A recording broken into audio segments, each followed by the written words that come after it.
ජීවමාන යේසුස් වහන්සේගේ නාමයෙන් ඔබට සුබ දවසක්. ස්වාමීන් වහන්සේගේ වචනය යොහන් පළවෙනි පරිච්ඡේදයේ 16 වෙනි පදය.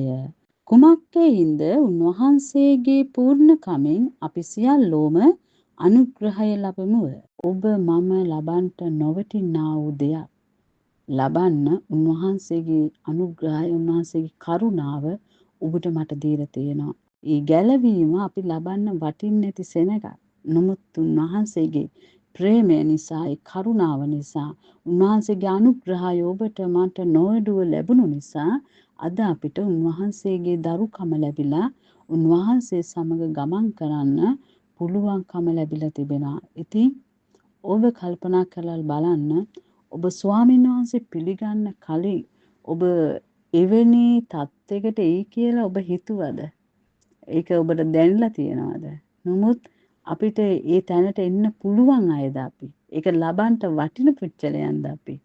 ඒ තරම් ඔබ මම පෞකාරව, දුෂ්ටව, නපුරුව සිටියපු සෙනඟ. ඉතින් නමුත් උන්වහන්සේගේ මහත් වූ ප්‍රේමය නිසා, ඉතින් උන්වහන්සේ ඔබට මට දුන්නු මේ මහත් වූ අනුග්‍රහය නිසා ඔබ මාව උන්වහන්සේ කැඳවගෙන වෙන් කරගත්තා.